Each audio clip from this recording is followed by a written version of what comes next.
नमस्कार दोस्तों, एक बार फिर आप सभी का स्वागत है मेरे नए एग्ज़ाम चैनल में लर्न टू ग्रो में। कल वीडियो नहीं आ पाया था क्योंकि कल मेरी थोड़ी सी तबीयत ख़राब थी। आज हम पुनः फिर से स्टार्ट करेंगे नए जोश और उत्साह के साथ। तो चलिए डिस्कस करते हैं हम 10 नवंबर 2022 का करंट अफेयर। पहला प्रश्न है, हाल ही में फोर्ब्स की रिपोर्ट के अनुसार कौन सी कंपनी भारत की सर्वश्रेष्ठ नियोक्ता के रूप में उभरी है, यानी जिसने सबसे ज़्यादा रोजगार दिया है। A Reliance Industries, B Tata group, C Adani group, D Mittal group. चलिए गाइस, इसके बारे में हम डिस्कस करते हैं। फोर्ब्स ने मार्केट कैपिटलाइजेशन के लिहाज से देश की सबसे बड़ी कंपनी रिलायंस इंडस्ट्रीज़ RIL को काम करने के लिहाज से भारत की सबसे अच्छी कंपनी बताया है। इसके अलावा फोर्ब्स ने RIL को दुनिया की 20 सबसे अच्छी एम्प्लॉयर बताया है। ग्लोबल रैंकिंग में दक्षिण कोरिया की दिग्गज कंपनी सैमसंग इलेक्ट्रॉनिक्स सबसे ऊपर है और इसके बाद अमेरिका की कंपनी माइक्रोसॉफ्ट, IBM, अल्फ़ाबेट और एप्पल का स्थान है। यानी जो टॉप 1 पे जो कंपनी है वो है सैमसंग। इस लिस्ट में दूसरे से 12वें स्थान पर अमेरिका की कंपनियों का कब्जा है। इसके बाद जर्मनी की automobile manufacturing company BMW group 13वें स्थान पर है। तो इसका जो राइट आंसर होगा गाइज वो होगा हमारा ऑप्शन नंबर ए, रिलायंस इंडस्ट्रीज। चलिए नेक्स्ट क्वेश्चन देखते हैं हम हमारा।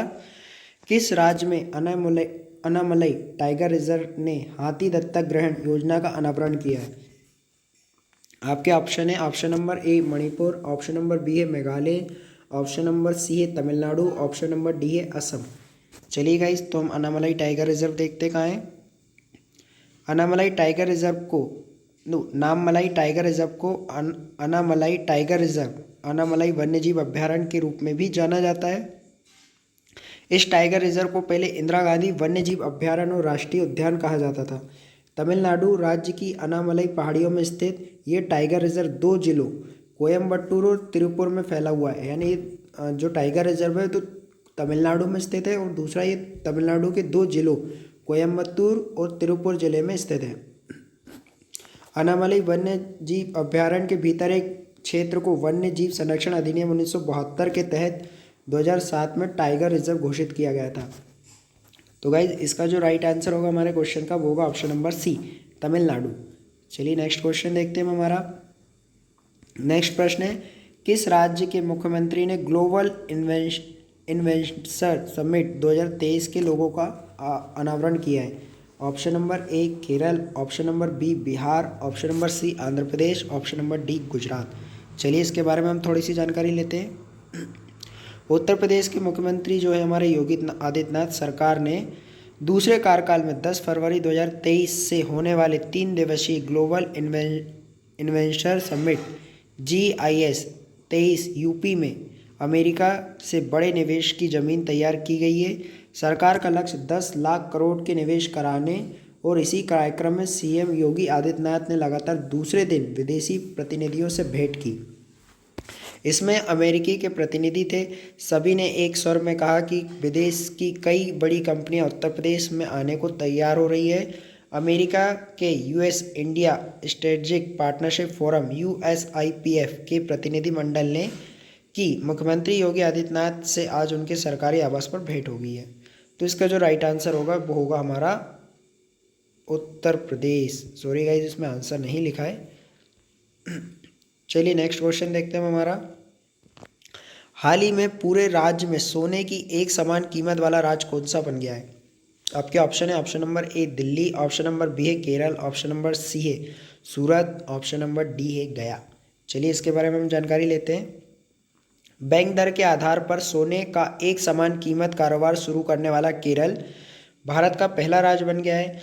देश की सबसे बड़ी सोने और हीरे की खुदरा श्रृंखलाओं में से एक मालाबार गोल्ड एंड डायमंड्स के अधिकारियों और all Kerala gold and silver merchants association की एक प्रमुख बैठक के बीच 916 शुद्धता वाले 24 कैरेट सोने का मूल्य एक समान रखने का निर्णय लिया गया है। तो सोने कितने कैरेट का होता है? 24 कैरेट का होता है, बट यहाँ पे 22 कैरेट सोने की शुद्धता रखी गई है। मालाबार गोल्ड एंड डायमंड्स ने हमने अपनी 1 इंडिया 1 गोल्ड रेट नीति के साथ देश में सबसे बड़ी स्टोर सभी स्टोरों पर एक समान सोने की कीमत लागू करने की पहल की गई है। तो ये जो मालाबार गोल्ड्स है, जो केरल की कंपनी है, इन्होंने 1 इंडिया 1 गोल्ड रेट, ये वनडे एग्जाम में आ सकता है कि 1 इंडिया 1 गोल्ड रेट किसकी नीति है, तो ये मालाबार की नीति, Malabar gold and diamonds company की। तो इसका जो राइट आंसर हो जाएगा हमारा क्वेश्चन का, वो होगा option number B, Kerala. Kerala राज्य ने एक समान नीति राज करने वाला वो हुआ है। नेक्स्ट क्वेश्चन है हमारा, किस क्रिकेटर ने हाल ही में विनिंग द इनर बैटल नामक पुस्तक लिखी है? आपके ऑप्शन है, option number A Virat Kohli, option number B है Mahendra Singh Dhoni, option number C है शेन वॉटसन, और ऑप्शन नंबर सी है ऑप्शन नंबर डी है सचिन तेंदुलकर। चलिए इसके बारे में हम जानकारी लेते हैं। अभी हाल ही में शेन वॉटसन ने winning the inner battle bringing the best version of U2 cricket नामक एक नई किताब लिखी है। इस किताब में आपको ये सारी जानकारी प्रदान करेंगी जो आपको कभी भी गहराई से समझने की आवश्यकता होगी, जब हर बार जब आपके सर्वश्रेष्ठ प्रदर्शन की आवश्यकता हो तो अपना सर्वश्रेष्ठ संस्करण कैसे लाया जाए। शेन वॉटसन ऑस्ट्रेलियाई क्रिकेट के बेहतरीन ऑलराउंडरों में से एक है। उन्होंने 298 बार अपने देश का प्रतिनिधित्व किया है, 298 बार देश की तरफ से वो खेले हैं। शेन वॉटसन की नई किताब विनिंग द इनर बैटल, जो 2005 में सेवानिवृत्ति पर विचार करने के बाद उन्होंने करियर को पुनर्जीवित करने के लिए अपने स्वयं के अनुभवों के माध्यम से खेल के मानसिक पक्ष की पड़ताल की। तो शेन वॉटसन ने संन्यास कब लिया था? हमारा 2015 ने लिया था। और शेन वॉटसन कहाँ के खिलाड़ी है? ऑस्ट्रेलिया के खिलाड़ी है। तो इसका जो राइट आंसर होगा वो होगा हमारा option number C, Shane Watson. चलिए नेक्स्ट क्वेश्चन देखते हैं। किस राज्य सरकार ने हाल ही में पारंपरिक कला को पुनर्जीवित करने के लिए हस्तशिल्प नीति 2022 लागू की है? ऑप्शन नंबर ए है राजस्थान, ऑप्शन नंबर बी है इंदौर, ऑप्शन नंबर सी है भोपाल, ऑप्शन नंबर डी है चेन्नई। चलिए इसके बारे में देख लेते हैं। राज्य की सांस्कृतिक विरासत में निवेश को और बढ़ावा देने के उद्देश्य से राज्य सरकार द्वारा पहली राजस्थान हस्तशिल्प नीति 2022 17 सितंबर 2022 को से शुरू हो गई है। उद्योग मंत्री शकुंतला रावत ने कहा है कि राजस्थान हस्तशिल्प नीति 2022 का उद्देश्य हस्तशिल्प का बड़ा उत्थान के लिए बेहतर विपणन व्यवस्था प्रदान करना है। और इसका उद्देश्य ये भी है कि इसका उद्देश्य ये भी है कि इस क्षेत्र के लिए राज्य में आवश्यक बुनियादी ढांचा स्थापित करना है और अंतर्राष्ट्रीय प्रतिष्ठा हासिल करनी है इसके थ्रू।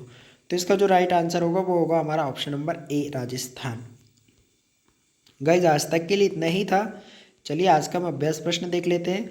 हाल ही में किस राज्य ने 9 नवंबर को अपना स्थापना दिवस मनाया है? आपके 4 ऑप्शन है। Option number A Bihar, option number B है गुजरात, ऑप्शन नंबर सी है Madhya Pradesh, option number D है उत्तराखंड। गाइज आप कमेंटमेंट बॉक्स में आंसर मुझे ज़रूर बताइएगा। कैसा लगा मेरा आज का वीडियो ज़रूर कमेंटमेंट करिएगा। और थोड़ी सी आवाज़ मेरी डाउन है तो थोड़ा सा आप मैनेज कर लीजिएगा। Guys thanks for watching, subscribe my education YouTube channel. Good night और पढ़ते रहिएगा। और